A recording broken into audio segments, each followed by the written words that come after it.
খুব কষ্টের কাহিনী দাদা, খুব কষ্টের কাহিনী। এই হচ্ছে আমাদের জিয়া দিদি। এই দিদির ভাতার পালিয়ে গেছে, কিন্তু দিদির প্রচুর ট্যালেন্ট। দিদি কিছুদিনের মধ্যেই একটা ভাতার জুটিয়ে ফেলেছে।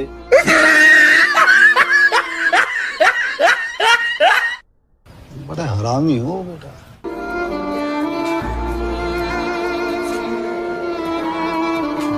সবার বউ পালিয়ে যায়, এই দিদির বর পালিয়ে গেছে।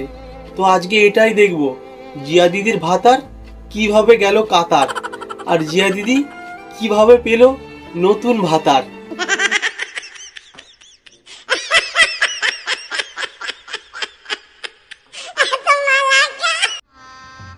गजब बेइज्जती है।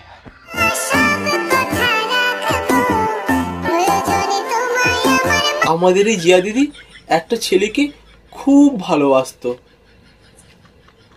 আরে মারা, কষ্টের কথা বলছি, ব্যাকগ্রাউন্ডে স্যাড মিউজিক চালা। হ্যাঁ,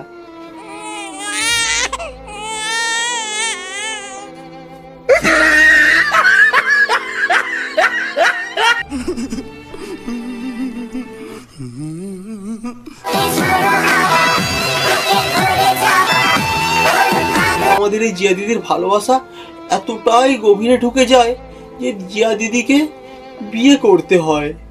তো গাইস ফাইনালি আমরা বিয়েটা করে নিল। তো 1 বছরের ভালোবাসা ছিল, কিন্তু না, এই বিয়ে বেশি দিন টিকলো না। ফুলসজ্জার পরের দিনই জিয়া দিদির ভাতার চলে গেল কাতার।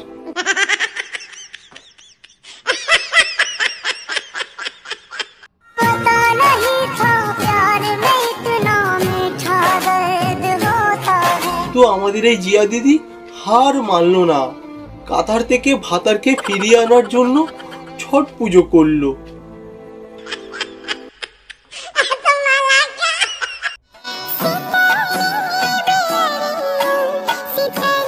শেষমেশ ছট পুজো করেও জিয়া দিদির ভাতার কাতার থেকে আর এলো না।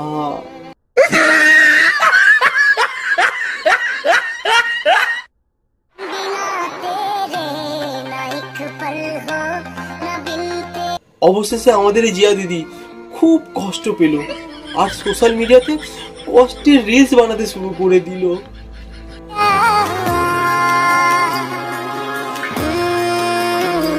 দিদির জীবনে কষ্ট বেশি দিন থাকলো না। দিদি কষ্ট ভুলে সোশ্যাল মিডিয়াতে প্রতিবাদের রিলস বানাতে শুরু করে দিল।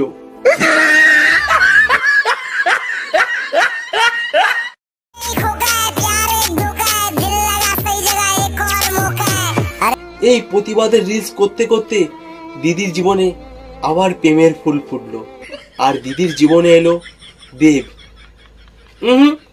টলিউডের দেব নয়, লোকাল কোম্পানির দেব।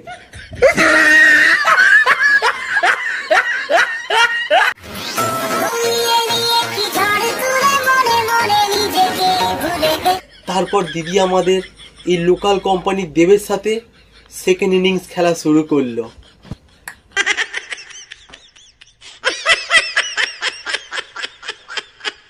দিদি সেকেন্ড ইনিংস খেলছে, খেলুক, দিদির জীবনে আর কেউ ব্যাঘাত ঘটাবে না। আর তোমাদের যদি ভিডিওটা ভালো লেগে থাকে, like, comment, share and subscribe.